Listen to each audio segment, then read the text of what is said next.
여러분, 우리는 계속해서 지금 사사기 말씀을 함께 나누고 있습니다. 어느덧 6주간에 지금 걸쳐서 사사기를 쭉 돌아보고 있는데요. 사사 시대는 우리 계속해서 말씀드리지만 이스라엘이 반복적으로 여호와 앞에 악을 행하자 하나님께서는 이방 나라들을 들어서 이스라엘을 징계하십니다. 이스라엘의 고통 속에서 하나님께 부르짖으면 하나님이 그들의 부르짖음에 응답하셔서 사사를 보내셔서 그들을 구원해 내십니다. 오늘은 이제 사사 기드온에 대해서 함께 살펴보도록 하겠습니다. 지난주에 살펴보았듯이 이스라엘은 사사 드보라와 바락 그리고 야엘의 활약으로 철병거로 무장한 가나안 왕 야빈을 무찌르게 됩니다. 그리고 이스라엘은 40년 동안의 평화의 시간을 갖게 됩니다. 그러나 오늘 본문 1절은 또다시 이스라엘의 전형적인 영적 악순환의 패턴을 보여주고 있습니다. 1절 말씀에 보니까 이스라엘 자손이 또 여호와의 목전에 악을 행하였으므로 여호와께서 7년 동안 그들을 미디안의 손에 넘겨주시니 라고 되어 있습니다. 이스라엘은 또다시 여호와의 목전에 악을 행합니다. 하나님은 이번에는 미디안을 통해서 이스라엘을 7년 동안 압제하게 하였습니다. 이스라엘은 지금까지 메소보다미아 왕 구산 리사다임에 의해서 8년, 모압 왕 에글론에 의해서 18년, 가나안 왕 야빈에게 20년 동안 압제를 당하였습니다. 그나마 지금 미디안에게는 비교적 짧은 7년이니 양호하겠구나 라고 생각할 수도 있습니다. 그러나 압제의 연수는 짧았지만 이스라엘이 받았던 그 고통은 이전보다 훨씬 더 심했습니다.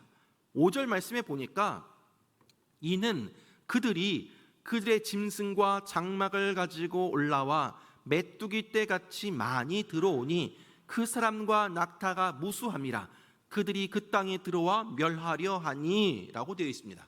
여러분, 미디안 족속은 한 곳에 정착하지 아니하고 이곳 저곳을 떠도는 유목민들입니다. 그런데 이스라엘이 파종할 때가 되면 이들이 메뚜기 떼와 같이 많이 들어왔다라고 합니다. 이것은 그들의 수가 엄청나게 많았다라는 의미이기도 하지만 그들이 메뚜기 떼처럼 이스라엘 모든 초목과 곡식을 무지막지하게 먹어치워서 땅을 황폐하게 했다라는 사실을 알려주고 있습니다.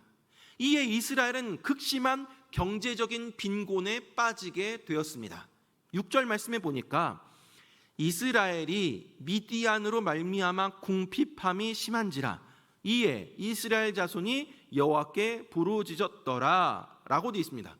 여기서 궁핍하다라는 의미는 낮아지다, 약해지다, 참혹한 생활을 하다라는 뜻이 있습니다. 즉 이스라엘은 미디안의 침략으로 경제적인 어려움뿐만 아니라 정상적인 삶을 유지할 수 없을 정도로 삶 자체가 피폐해졌습니다.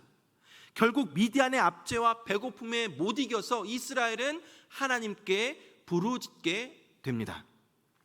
이전까지의 사사기의 흐름을 우리가 쭉 살펴보면 이스라엘의 부르짖음에 하나님은 즉각적으로 반응하셔서 바로 사사를 보내시고 그들을 구원해 내셨습니다. 하지만 이번에는 하나님이 한 선지자를 먼저 보내십니다. 8절에서 10절까지 말씀해 보니까 여호와께서 이스라엘 자손에게 한 선지자를 보내시니 그가 그들에게 이르되 여호와께서 이같이 말씀하시기를 이스라엘의 하나님 내가 너희를 애굽에서 인도하여 내며 너희를 그 종 되었던 집에서 나오게 하여 애굽 사람의 손과 너희를 학대하는 모든 자의 손에서 너희를 건져내고 그들을 너희 앞에서 쫓아내고 그 땅을 너희에게 주었으며 내가 또 너희에게 이르기를 나는 너희의 하나님 여호와이니 너희가 거주하는 아모리 사람의 땅의 신들을 두려워하지 말라 하였으나 너희가 내 목소리를 듣지 아니하였느니라 하셨다니라 라고 나와 있습니다. 하나님은 지금 선지자를 통해서 이스라엘이 당하고 있는 그 고난의 이유가 그들이 하나님을 버리고 이방 신들을 섬긴 것 때문이라고 분명하게 밝히시며 책망하십니다. 이스라엘의 부르짖음에 바로 그들을 구원해내는 것도 중요하지만 그들이 지금 어떠한 상태인지를 깨닫고 죄악을 회개하고 하나님께 돌아오는 것이 훨씬 더 중요하기 때문에 선지자를 먼저 보내신 것입니다. 그리고 그 뒤에 기드온을 사사로 세우십니다. 11절 말씀해 보니까 여호와의 사자가 아비에셀 사람 요아스에게 속한 오브라에 이르러 상수리 나무 아래에 앉으니라. 마침 요아스의 아들 기드온이 미디안 사람에게 알리지 아니하려 하여 밀을 포도주 틀에서 타작하더니 라고 되어 있습니다. 이스라엘을 구원할 사사 기드온을 소개하는데요, 지금 속된 말로 기드온은 지금 모양 빠진 모습을 보이고 있습니다. 기드온은 미디안 족속의 약탈이 겁이 나서 포도주 틀에 숨어서 밀을 타작하고 있었습니다. 소심하고 평범한 기드온에게 여호와의 사자가 큰 용사여라고 부릅니다. 12절 말씀해 보니까 여호와의 사자가 기드온에게 나타나 이르되 큰 용사여 여호와께서 너와 함께 계시도다메 라고 나와 있습니다. 여기서 큰 용사라는 것은 강한 용사, 용맹한 전사의 의미입니다. 여호와의 사자가 기드온을 용맹한 전사라고 부르는 이유는 기드온이 용사다워서가 아닙니다. 그가 가진 능력 때문이 아닙니다. 내가 용사로 만들 것이다 라는 하나님의 의지를 보여주는 것입니다. 그래서 뒤에 여호와께서 너와 함께 계시도다 라고 말하고 있는 것입니다. 기드온이 큰 용사가 될 수 있는 근거는 여호와 하나님께서 함께 하심 때문입니다. 히브리어의 그 원어의 순서로 보면 여호와께서 함께 하시도다 큰 용사여 라고 되어 있습니다.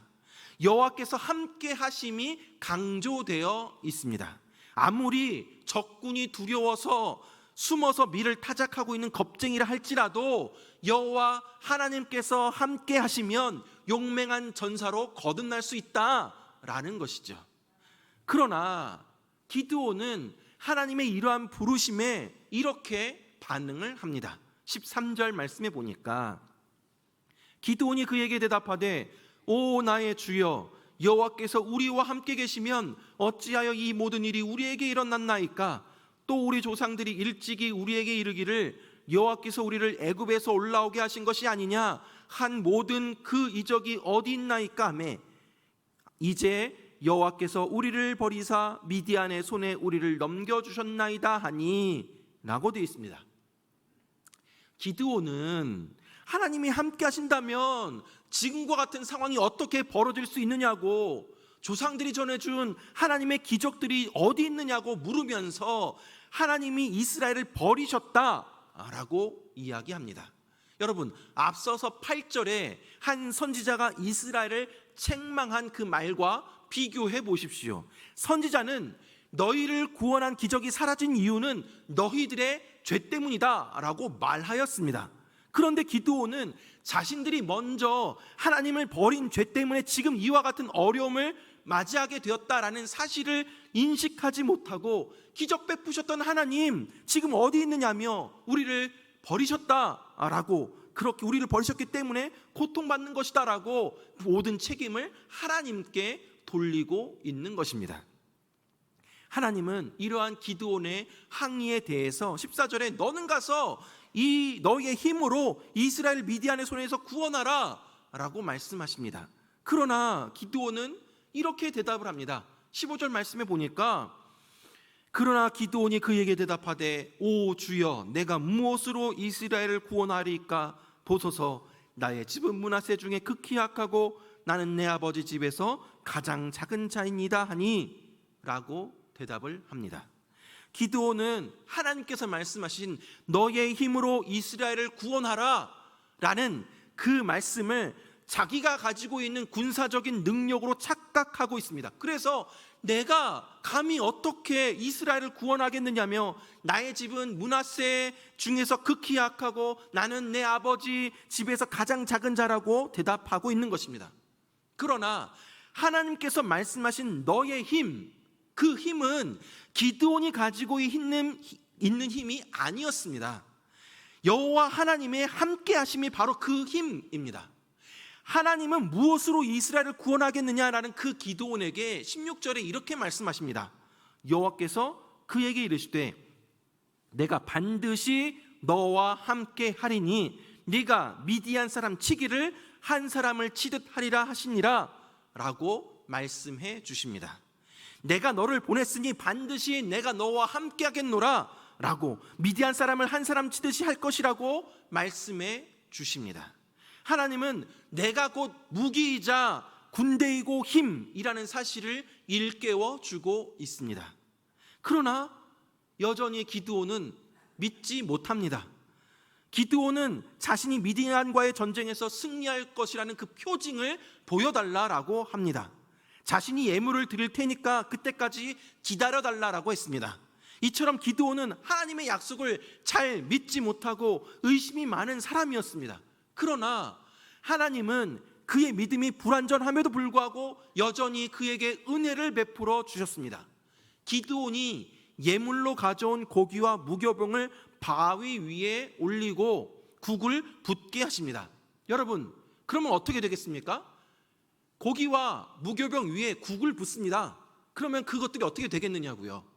여러분, 고기는 젖을 것이고 무교병은 흐물흐물해질 것입니다. 그런데 여호와의 사자가 지팡이를 갖다 대니 불이 반석에서 나와서 그 모든 예물을 태워버립니다. 여러분, 이거 어디서 많이 본 장면 아닙니까?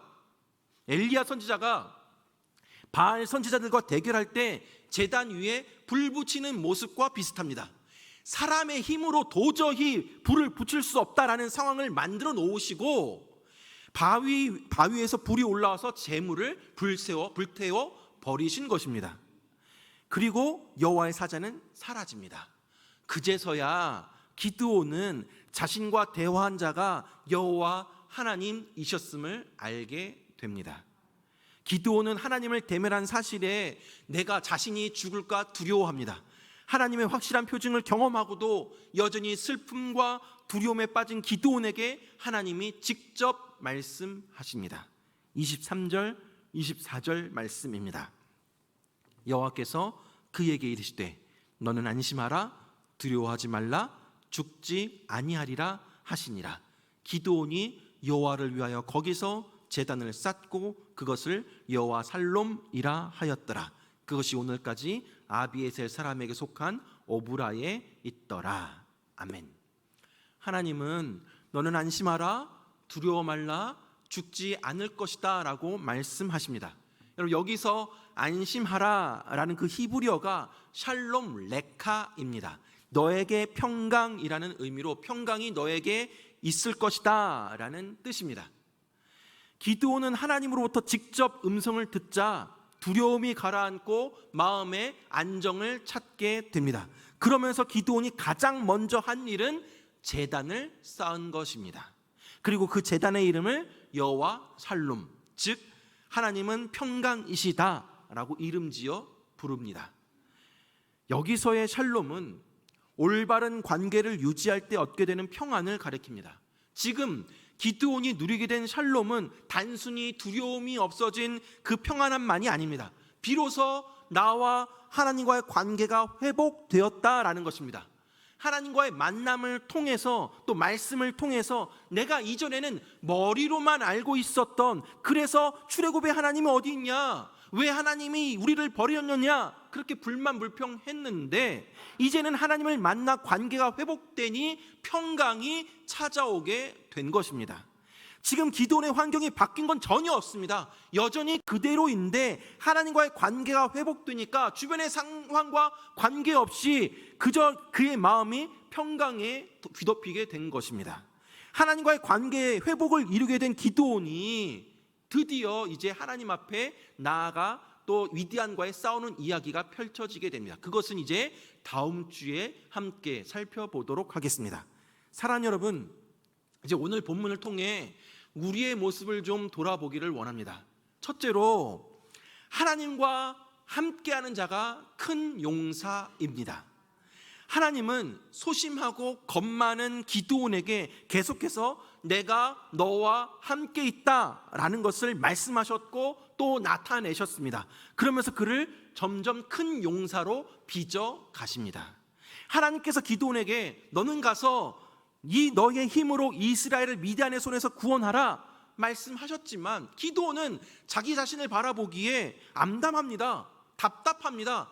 이게 너무 말이 안 됩니다. 나의 집은 므낫세 중에서 극히 약하고 나는 내 아버지 집에서 가장 작은 자인데 내가 무슨 힘으로 이스라엘을 구원하겠느냐라는 것이죠. 그렇다고 하나님께서 너와 함께 하신다라고 말씀하시면서 그에게 갑자기 최첨단 무기를 주신 것도 아니고, 그렇다고 강력한 군사들을 모아주신 것도 아니었습니다. 여전히 미디안 족속에게 압제당하고 있는 냉혹하고 비참한 현실은 그대로였고 자기는 여전히 부족하고 연약한 모습입니다. 그러니 당연히 기드온은 하나님의 약속을 온전히 신뢰하지 못합니다. 여러분, 맞습니다. 기드온 스스로에게는 아무런 힘도 능력도 없습니다. 그러나 하나님의 함께하심이 바로 그의 힘이고 능력입니다. 그래서 기드온이 큰 용사입니다. 하나님이 기드온에게 말씀하신 너의 힘으로 이스라엘을 구원하라 라는 것은 우리가 생각하는 것처럼 내가 가진 힘과 능력과 물질과 재산이 아닙니다. 하나님의 백성이 가진 힘은 무기나 군사의 숫자가 아닙니다. 만군의 하나님이 우리의 힘입니다. 전쟁은 사람의 힘에 달려있는 것이 아니라 전쟁은 하나님께 속한 것이기에 하나님께 전적으로 달려있는 것입니다. 위대하신 하나님께서 기드온과 함께 하시기에 비록 그가 힘없고 연약할지라도 강하고 큰 용사가 되는 것이며 하나님이 함께 하심으로 승리를 거둘 수 있게 되는 것입니다. 사랑하는 여러분, 우리도 기드온과 같은 존재들입니다. 우리는 큰 용사라고 말하기에 부끄러운 사람들입니다. 큰 용사라는 말이 어울리지가 않습니다. 내가 보기엔 세상이 말하는 힘도 능력도 물질도 건강도 없습니다. 또 자주 넘어지고 반복해서 실수하고 또다시 그릇 행하는 일들이 많이 있습니다. 하지만 하나님은 그런 우리와 함께 하십니다. 늘 함께 하십니다. 우리를 붙드시고 믿음 없음을 불쌍히 여기시며 우리를 통해 일하십니다. 우리는 연약해도 모든 힘과 능력의 근원이신 하나님께서 약한 나로 강하게 하십니다. 사랑하는 여러분, 우리는 우리의 연약함을 인정하고 하나님 앞에 달려가야 합니다. 하나님, 저는 너무 약합니다. 하나님, 저는 너무 연약합니다. 무너집니다. 쓰러집니다. 넘어집니다. 그래서 힘이 듭니다 라면서 나의 있는 모습 그대로 하나님 앞에 고백하는 것입니다. 여기까지는 나의 집은 므낫세 중에 극히 약하고 나는 내 아버지 집에서 가장 작은 자라는 기드온의 고백과 동일합니다. 하지만 우리는 그 뒤에 다음과 같은 믿음의 고백을 해야 합니다. 그러나 하나님, 저는 약하지만 하나님은 강하십니다. 하나님이 함께 하시기에 나의 이 연약함을 강함으로 바꾸어 주실 줄 믿습니다. 나의 힘이 아닌 하나님의 힘으로 이 모든 위기를 극복하며 나아갈 수 있을 줄 믿습니다. 이 고백이 우리의 고백이 되어야 합니다. 사랑하는 여러분, 약한 사람의 최대 강점은 하나님 안에서 강해질 수 있다라는 것입니다. 하나님이 강하시기 때문에 우리도 강할 수 있습니다. 우리는 약하지만 하나님으로 인해 강할 수 있습니다. 나의 힘이 아닌 하나님이 함께 하심으로 우리들도 하나님의 큰 용사, 강한 용사, 용맹한 전사가 되어 세상에서 얼마든지 승리할 수 있습니다.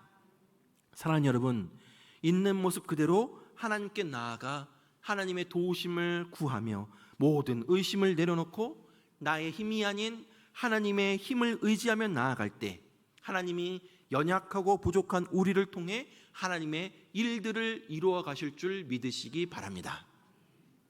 두 번째로, 하나님과 함께하는 자가 평안을 누립니다.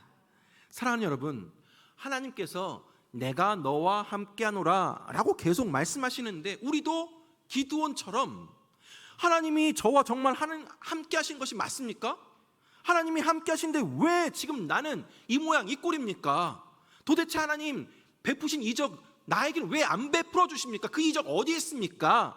라고 하나님을 원망하거나 하나님께서 함께하고 계신다는 사실을 믿지 못할 때가 얼마나 많이 있습니까? 하나님이 나와 함께하는 사실을 알지만 또 믿지만 여전히 마음이 불안하고 또 다른 무언가를 의지하려 할 때도 있습니다. 우리 앞에는 메뚜기와 같은 미디안이 몰려옵니다. 여전히 내 앞에 어려움들, 답답한 상황들, 해결할 수 없는 문제들이 우리를 둘러싸고 있습니다. 이러한 문제들로 인해 우리의 마음이 요동칩니다. 불안하고 또 초조해집니다. 걱정, 근심, 두려움에 휩싸이게 됩니다. 여러분 지금 여호와 샬롬을 경험하고 있으십니까? 오늘 본문에서 기드온은 하나님의 말씀을 듣고도 계속 의심합니다. 그러나 하나님은 기드온을 포기하지 않으셨습니다. 하나님은 기드온이 자기의 약속을 믿을 수 있도록 끊임없이 말씀하시고 끊임없이 징표를 보여주시고 그를 안심시키며 격려하십니다. 기드온은 안심하라, 두려워 말라, 죽지 않을 것이다 라는 하나님의 음성을 듣고 가장 먼저 제단을 쌓았습니다. 그리고 그것을 여호와 샬롬, 하나님은 평강이시다 라고 부릅니다. 여호와 샬롬, 이 제단은 하나님께 드리는 제사로 말미암아 온전하게 회복된 자기 자신, 그리고 하나님과의 관계의 회복으로 말미암아 누리게 되는 평강을 의미합니다. 기드온은 큰 용사라는 부름을 받았습니다. 그러나 그의 사명의 출발점은 그의 용기나 의지가 아니라 하나님과의 관계 회복에서부터 출발하는 것을 보여주고 있습니다. 지금 기드온이 누리게 될 샬롬은 단순히 두려움이 없어진 평안만이 아닙니다. 비로소 나와 하나님과의 관계가 회복되었다라는 것입니다. 기드온은 하나님을 만나 관계가 회복되어 그렇게 평강을 누리게 된 것입니다. 기드온의 주변 상황이 바뀌지도 않았는데 여전히 그대로 있는데 하나님과의 관계가 회복되니 주변의 상황과 상관없이 그의 마음에 평강이 찾아오게 된 것입니다. 사랑하는 여러분, 내 문제가, 내 어려움이 해결되어서 평안해지는 것이 아닙니다. 내 기도한 대로 다 응답되고 이루어져서 평안이 찾아오는 것이 아닙니다. 그러한 것들은 2차적이고 부수적인 것들입니다. 그리스도인의 평강의 출발점은 내가 하나님과의 관계가, 나와 하나님과의 관계가 온전히 회복되었다라는 확신 속에서 출발하는 것입니다. 하나님과 함께하는 것이 곧 평안입니다. 우리가 반드시 기억해야 할 것이 있습니다. 하나님과의 친밀함이 떠나는 순간, 하나님과의 관계가 무너지는 순간, 하나님이 나와 함께 하심을 의심하는 순간 우리는 하나님이 주신 평안에서도 멀어지게 된다라는 것입니다. 그때부터 자꾸 자기 자신을 다른 사람과 비교하며 내가 부족한 것에 부끄러워하고 자존감 낮아지고 또 내가 할 수 있는 것이 없다라는 사실에 무력감을 느끼게 됩니다. 그리고 자신의 약함을 숨기거나 또 자신이 약하다는 현실에서 도망치기 위해 별의별 행동들을 다 하게 됩니다. 사랑하는 여러분, 진정한 샬롬은 하나님과의 바른 관계 속에서만 이루어질 수 있습니다. 하나님이 나와 함께 하심을 믿으며, 아니요, 한 걸음 더 나아가서 하나님이 나와 함께 하심을 내가 직접 경험하면 주변 상황은 변하지 않지만 그 상황을 다르게 볼 수 있는 눈이 생깁니다. 힘이 생깁니다. 문제는 여전하지만 그러나 그 문제를 넘어서 일하실 하나님을 바라보게 되는 것입니다. 하나님이 주시는 평안은 세상이 알 수도 없고 세상이 줄 수도 없는 평안입니다. 매일 하나님과 동행함으로 하나님이 주시는 참된 평안을 누리시기를 바랍니다. 말씀을 맺도록 하겠습니다. 하나님은 오늘날 저와 여러분에게 큰 용사여 여호와께서 너와 함께 계시도다. 너는 가서 이 너의 힘으로 이스라엘을 미디안의 손에서 구원하라. 너는 안심하라, 두려워하지 말라라고 말씀하십니다. 우리에게 맡겨진 사명을 감당하기 위해서 가장 우선시 되어야 할 것은 바로 하나님과의 관계입니다.